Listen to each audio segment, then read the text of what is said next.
1. In late 2014, my sister was driving my mom's old 2005 Chevy Malibu with her dog in a kennel in the front passenger seat. She's driving down a dark back road at night on her way to her house in the next town over. It's 11 p.m. on, I think, a Thursday. I'm still awake. I'm sure there was no school the next day. My other sister is in her room, and my brothers aren't home. My mom comes out of her room and starts to go to the door. She asks me, "I'm going to drive with your sister to make sure she gets home safe. Do you want to come with me?" I said no, as I was watching some show on Nick at Night. My mom walks out the door and she drives off. After maybe 40 minutes, my mom calls our house phone. I pick up when I see her number. She is very frantic and says, while crying, "I won't be home for a couple hours. Your sister's car rolled over." I don't remember exactly what she said over the phone, but she explained to me, and I told my sister. Meanwhile, my mom is speeding down this dark road, trying to find where my sister is. My sister didn't know where she was when she crashed, and it was a cold November night. My mom is driving so fast. She sees flashing red and blue lights in her mirror. She gets pulled over and explains she needs to get to her daughter. She had called the police earlier to search the roads for her, and this was one of the cops. After the officer understands and lets her go, he drives off. My mom continues to sit there on the side of the road, crying into her arms on the steering wheel. She stops crying when she sees a '77 Pontiac Firebird pull up beside her. The window rolls down and there is a man. Long, well-kept brown hair, thin face, a little hair on his chin, and blue eyes. He asked her if she needed help, if she was okay. She saw his eyes and immediately felt safe. He offered to help her look for her daughter. She hadn't even said anything about her yet. But my mom accepted. She trusted him as if she knew him her whole life. She got in his car and they drove. He held her hand and told her everything would be all right. "Your daughter will be safe. Don't worry. Don't worry. It'll all be fine." She said his voice was soothing. She continued to look into his eyes, which she said seemed to still shine even in the dark of night. They drove until she came across the wreckage. My mom gets out of the car and runs to her, both crying, my sister holding her dog tight. Police arrive shortly after, and my sister gets put in an ambulance and sent to the hospital along with her dog. My mom cries in relief and goes to find the man that drove her to tell him thank you. Instead, she finds her SUV, parked exactly where the man dropped her off. She stands there, then gets into her car and drives off. Weeks later, my mom asks my sister if she saw a white Pontiac Firebird drop her off, or the man. She says no, and that you just got there, got out of your car and ran to me. I didn't see anyone else but you. My mom believes this was Jesus guiding her, keeping her calm. Jesus was her guardian angel that night. My mom's side of the family is very religious. I find comfort in the thought that my mom had Jesus as her guardian angel then. I also wonder what would have happened if I had agreed to go in the first place. I guess we'll never know. My sister ended up getting many stitches. She wasn't seriously injured. Had a huge gash in her right elbow.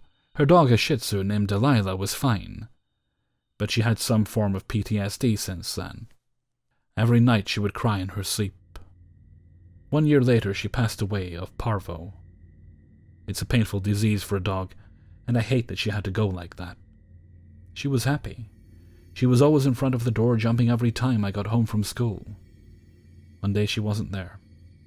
Found her in the laundry room laying down. I knew something was wrong. I told my mom, and we found out she was sick. She was a great dog. I loved her. I don't know what heaven would be like, but I would like to think she's up there, running and jumping around through those big golden gates. I love stories of guardian angels and caring spirits. I love hearing my relatives tell me their paranormal experiences. And I still love to hear the story of this night.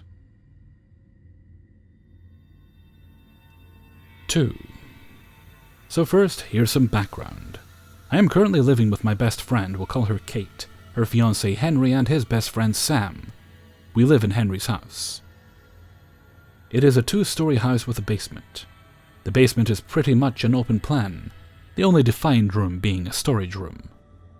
On the ground floor, right after you enter the front door, the stairs leading to the second floor are right in front of you. The room Kate uses as an office is to the right, a room they have their dog in is to the left, and the kitchen and living room are at the back of the house. Once you go up the stairs, the bathroom that Sam and me share is at the top. If you go right, my room is to the right, and Sam's is on the left. If you go left after going up the stairs, there is a short hallway.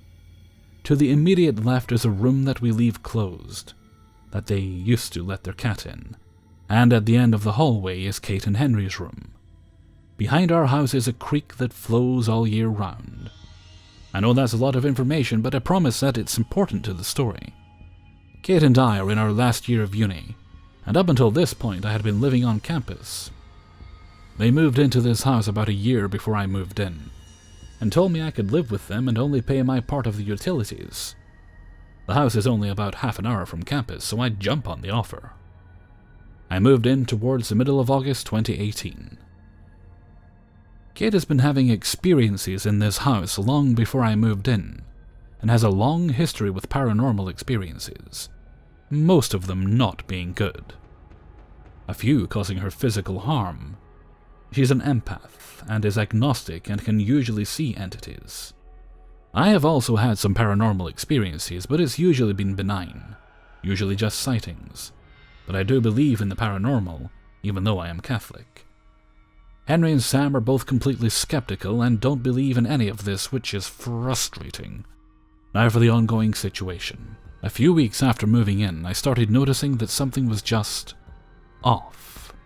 I would constantly feel creeped out, have the feeling of being watched, hear noises that weren't caused by anything that I could find. This went on for a few weeks, and I told Kate what I've been experiencing. She told me that it's been happening a long time. She also told me that she had been constantly followed by an entity that we believed to be a demon that was terrifying her. One night, towards the end of November, I was hanging out with Kate in the room that she uses for an office while she was doing homework. Henry and Sam weren't home as they had left to go get dinner. She was taking a break and had her back to the computer facing me as I had been sitting behind her while she worked. All of a sudden, there were what sounded like footsteps coming down the stairs next to us. We both froze and stared at each other and then slowly turned our heads. I felt nauseous as I heard Kate ask me, "Please tell me you can hear that?" I couldn't see anything except a shadow on the wall, but Kate could see it in full detail, as this was the entity that had been following and terrorizing her. She described it to me as having the face of a baby or child, but dead-looking and skinny, and about as tall as I am. I'm 6 feet tall, Kate is 5'4". Its body was completely black and had the figure of a woman. We then started hearing bangs and things falling and breaking. We were terrified. A lot more happened that night, and we decided to sage the house the next day, as the boys wouldn't be home. The next day, we opened all the windows and the front and back doors of the house and, starting with the basement, began to sage the house. The basement was mostly uneventful. We went to the ground floor and could tell that something wasn't happy. I would go into the basement areas in front of Kate, since she was the one saging the house, so that the entities couldn't attach themselves to her quite as easily, and so that they'd attack me first. We finished the ground floor and had to mentally prepare ourselves to sage the second floor, as we could see the dark entity staring down at us from the second floor. We began the ascent, and it fled to Kate's room.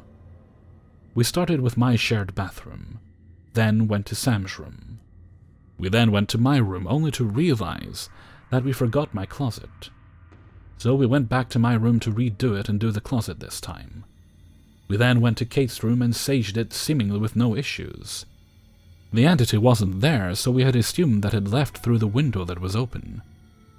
Once we finished, we went through and closed the windows and doors, and went to the kitchen to make ourselves some food before showering, only to realize we forgot the cabinet in the kitchen.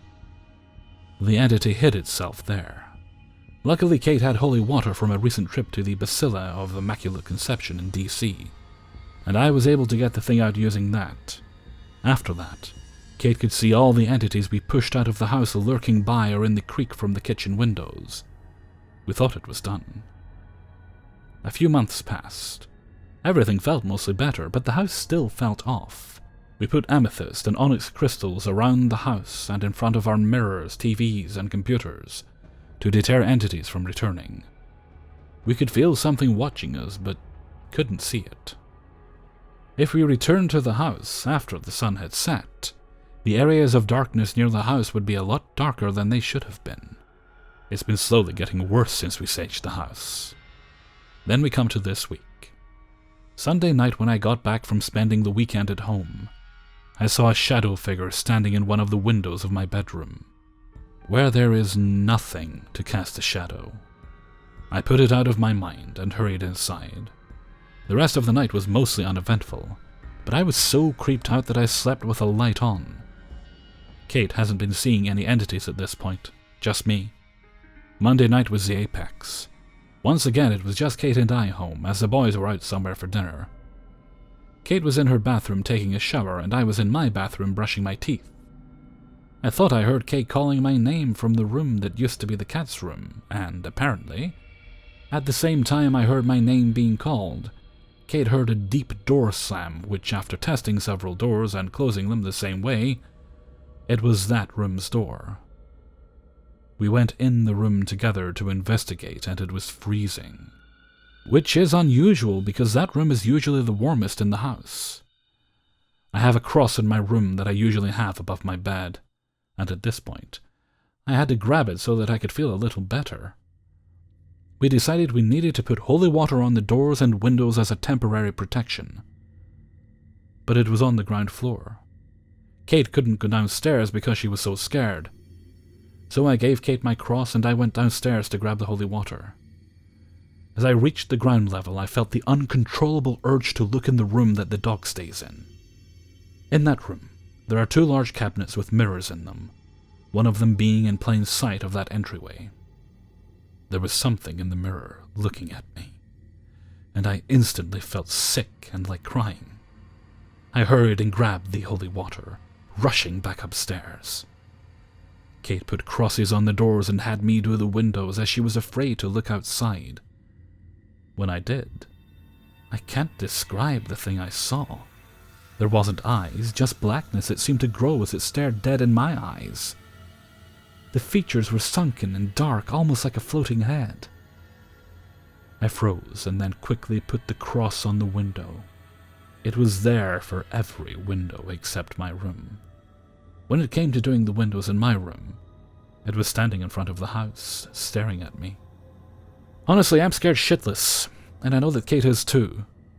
I haven't been able to sleep without a light on, afraid of what could be there in the dark. We plan on saging the house again when the boys aren't home. We don't know what to think. This entity that I'm seeing isn't the one that Kay originally saw, it's something else. Side note, the house isn't that old, as my friends are only the 2nd or 3rd family to live here. It was built in 1993. It also isn't built on any kind of Indian burial ground that we know of. Update. Something happened tonight, and something I forgot to mention before about the layout of the house. On the back of our house, the basement is technically the ground floor. The 1st floor, the 2nd floor, etc., as behind our house is a creek. Our house is on a steep hill, which is why it's like that. We currently have no deck, as we had it tore down so we could replace it with a new design. This is important for the update. Tonight while Kate and I were doing homework, we had been getting really bad vibes and chills running up and down our spines. When looking up from her laptop at one point, Kate realized that we hadn't replaced the crystal at the bottom of the TV in the living room. We had recently cleansed all our crystals in the most recent full moon. She asked me to go grab a crystal, so I stood up to grab one. As I walked by our dining table, our kitchen, dining room table, and living room are all in the same area as its open floor plan, I glanced out one of the windows by the table and saw a hooded figure. At this place in the house, it becomes the 2nd floor, and there is no deck. There is nothing near the table that could cause a reflection in the window. 3 2 years ago, around Halloween time, I was living near Roanoke, Virginia. I have always loved Halloween, the supernatural and spooky. My girlfriend at the time, since broken up, was just as into it as I was. When we first started dating, she told me she was a medium and had several paranormal experiences in the past. While we were together, we had a few minor encounters that, in retrospect, were probably just us looking for something that was not there, until we decided to go to the Radford Sanatorium. I had heard of this place before, but had never made the trip out there for the haunted house they put on. Now, normally haunted houses do not faze me, but this was a whole different rodeo. We got on the bull with the idea that it would be easy on us. We were wrong. From the moment we stepped onto the ground, we felt a temperature shift, and the entire energy around us turned sour. This former house of horrors had continued its torment, but now it was vengeance. We waited in line with growing anticipation, perspiration starting to form, and both of us babbling to distract ourselves. Upon gaining entry, I thought I had overthought the entire situation because, upon entering, we felt the energy, but it was no longer malicious. It was not happy to be exploited, but it seemed to tolerate the visitors. We made it almost all the way through the sanatorium, with its winding, whitewashed hallways and flickering lights, until I looked down a closed-off hallway near the end of the tour, and I felt something looking back at me. I felt as though whatever it was knew me.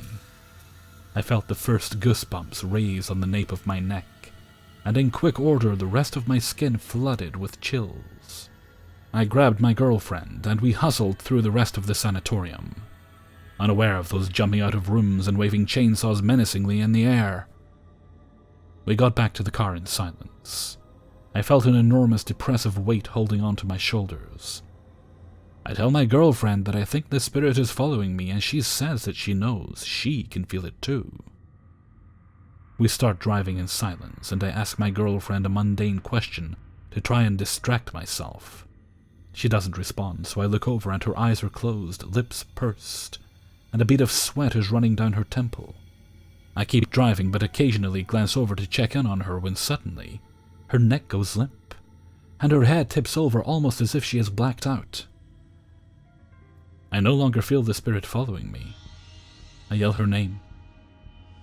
Shia Waiulu, what's wrong?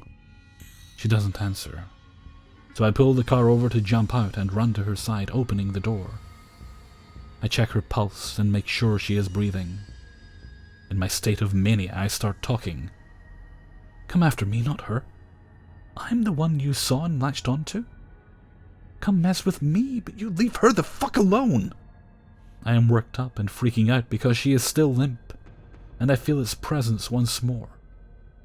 I continue talking to it, telling it that it cannot ruin our lives because of his misery and whatever else I can think to say. Suddenly, out of nowhere, a man walks up on the back road I had pulled off onto. He walks up to me. Hey man, are you two okay? I look at him and explain what is going on.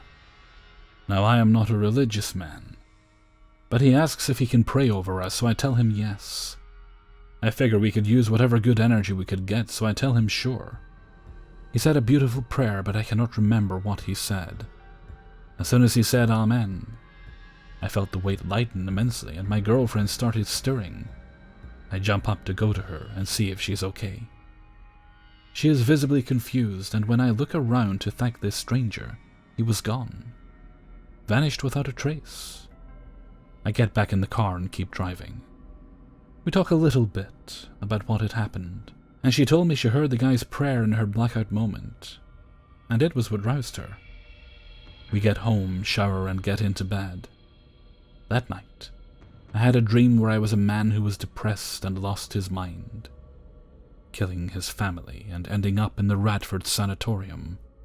At the end of the dream, I saw myself talking to this man, telling him that I was sorry for the pain his life caused him, that his own brain gave him a purgatorial existence, that I hope he can make peace one day. I then woke up as the dream faded to black. Upon waking up, my girlfriend told me I had been talking in my sleep, telling somebody that it was okay. After that, the rest of the weight lifted. 2004. So back in 2012, I moved in with my best friend. At the time, I did not believe ghosts were even real, though I've had some interesting experiences in the past. Before I moved in, both she and her mom, who is also our landlord, told me that there was a spirit in the house. I figured they were pulling my leg, but apparently they were not. Everything started out fine. I would occasionally call out to the house that if the ghost was going to live there and not pay rent, then they could at least do dishes or play with the dog. Always said for a laugh until one day, it actually did start playing with the dog. My best friend and I were in the living room and saw the dog's ball start to roll down the hallway, and her dog would chase after it and bring it back to the same spot, multiple times every day. I looked for reasons why that was happening and could find nothing, so I started to accept, maybe, this is possible. About a month later, we started hearing footsteps in the hallway and the door handles turning. We would only hear them when we were in the living room, but never when we were in the hallway or bedrooms. We started asking friends to come over in the evenings to hang out. We wouldn't say anything about him, but we wanted to know if they heard the same things, or we were just having a group paranoia. They heard it. One of our friends is very sensitive, and she actually stopped coming over in the evenings. After 3 months of this, I believed, and we settled into life with a ghost that played with the dog and walked our hallways. But for some reason, he decided, I later learned it was a he, I will explain in a bit, that he didn't like me. It started with him opening my bedroom door while I was out, and opening all the cabinets in the bathroom and spilling my pill bottles. These bottles are the pharmacy bottle that you have to pinch the sides and twist to open. They don't just pop open. I had to get up very early in the mornings to get ready for work, and I'm a deep sleeper and it takes me a while to wake up. I would stumble across the hall to the bathroom and slam my leg into open cabinets, and have to sit on the floor to pick up my medications. It happened so often, but my still asleep brain would apparently forget and hit those cabinets at least 3 times a week. The front of my lower legs were covered in bruises. He escalated one day, and I felt a full-on slap on my back while I was in the shower while I was facing the water stream. I jumped out of the shower and ran out of the bathroom with just a towel. My best friend's boyfriend had just come home when I spilled to him about what happened. He checked my back and saw a handprint. 4 days later, I had a heart episode that landed me in the hospital for 3 days. I have never had heart issues before that day. My pulse jumped to 150 BPM, and I lost consciousness.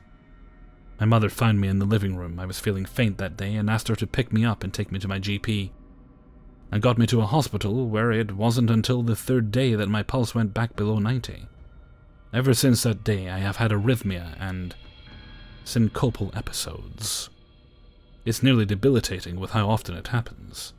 Yes, I did go back to the house. I did not connect the issue to him, as I have a genetic condition that, apparently, can trigger these episodes to happen. I didn't learn until later that people with my condition who develop syncope develop it in their teens, not their mid-20s. But after I came home, I started to see him. One night my best friend and I had fallen asleep in the living room watching a movie, and for some reason around 2 a.m. I woke up. I open my eyes and it's pitch black. Makes sense, right? And I look over to see her, where I see a light shining on her. When I look back straight ahead, I see the blue screen of the TV, and a shadow, I guess. It looked nearly 7 feet tall and is moving further from me. He had been standing over me. I could feel it was a he. I woke my friend up and urged her that we needed to go to bed. At that point, I moved out. I moved in with my now ex. I thought that would be the end of it, but he followed me. My friend says to this day they've not felt his presence since I moved. While living with my ex, we had issues with things being shoved off of shelves or moved to another room that neither of us could account for. We had a roommate who was about 6'5", and he was always gone at night, which is when things happened, so assuredly he didn't believe me, and my ex thought I was just being paranoid. One night my dogs were sitting in front of our hallway growling. I assumed the roommate must be home for once because they are not used to anyone but me being home at night. Ex worked nights as a tattoo artist, I went down the hallway to check, and it being dark, I only saw the tall outline of a person. Roommate? As I walked forward, I jumped into a body and said, "Oh, sorry, roomie." No answer. I rushed to turn on the lights, thinking maybe someone had broken in. We did not live in a very good neighborhood, and no one was there. No one was in the house. After 2 years of living there, my ex and I broke up, and I moved out of state. I moved to Cali, where my brother offered to help me get my life restarted. By this point, my medical issues had progressed, and I ended up needing a service dog.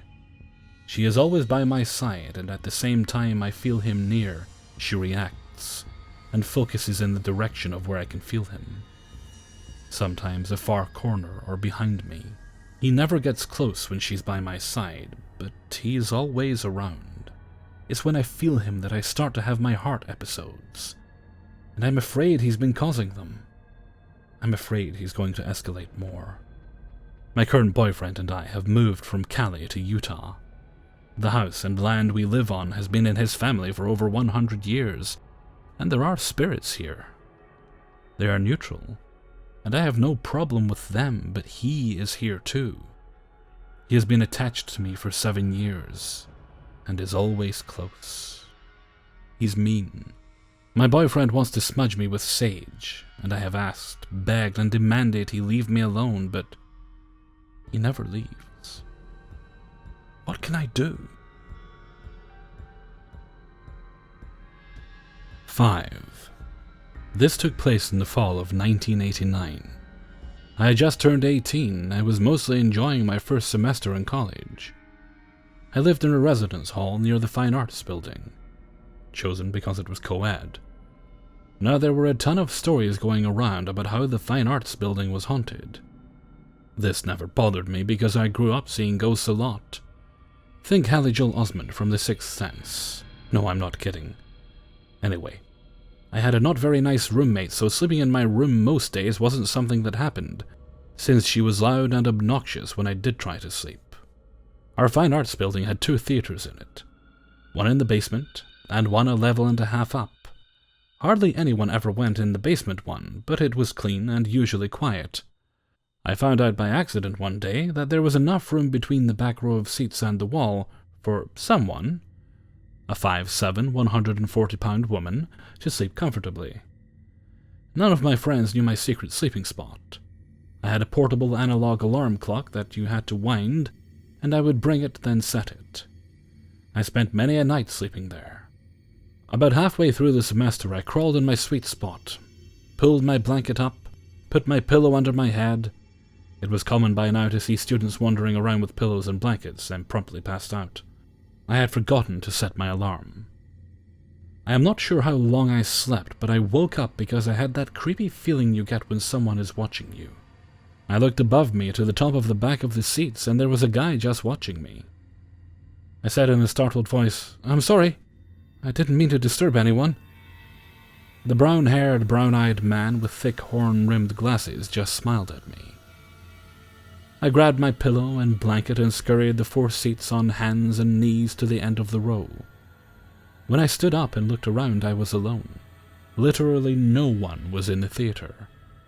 There was nowhere to hide that the guy could have gotten to in the short amount of time it took me to crawl out. I looked at my watch, trying not to be creeped out too badly, and realized I had a half an hour to get to my class. I moved rather quickly towards the door. I had my free hand on the door when for some reason I turned back to face the stage and said in a slightly loud voice, "Thank you for letting me stay. Sorry if I bothered you." I kid you not, the entire theater was still empty, but a warm, friendly, safe feeling watched over me, making me smile. After that day, I still slept in the back of the theater, but always remembered to do 2 things. 1, set my alarm, and 2, say thank you before I left. This was not my only encounter with ghosts in this building, but those are stories for another time. Hey everybody, Hellfreezer here, and thank you very much for listening to 5 True Paranormal Stories, episode 133.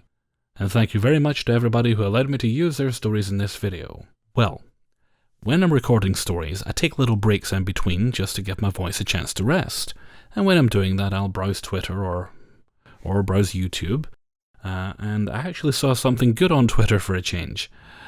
Not much of that these days. I found somebody had posted, or someone had retweeted a post, where someone had taken a Friday the 13th Crystal Lake diorama of like the rock and the pier and all that sort of thing, and they'd attached a Jason Voorhees figure, because it doesn't come with the figure, with the chain around its neck, like it was in, I'm blanking on the actual film it was, but I think it was the one with the girl with the telekinesis. I think it was him. I'd have to double check. They'd essentially recreated that scene in their fish tank. And I've been looking for an excuse to kind of resurrect my father's fish tank for years. I kept it clean and going for many years, but eventually, fish get sick sometimes, and there was a sickness in the tank. And I did my best, but the fishies all died off. And when they were gone, I drained the tank. I cleared out all the dead fishies, obviously. Drained the tank of water, and I've never done anything with it since. So I've been looking for an excuse to do something with it, and so I think I might clear the tank out completely, give it a good scrub, sterilize it, just to make sure it's usable again for fishies, and I'll do that and get some fresh fish to go in with it, and it might look quite nice. So I do kind of miss having the light from the tank at night, but it's been many, many years, so yeah, that might be fun. Okay, and with that I'm going to head off for now, so until next time, thank you very much for listening, and take very good care of yourselves.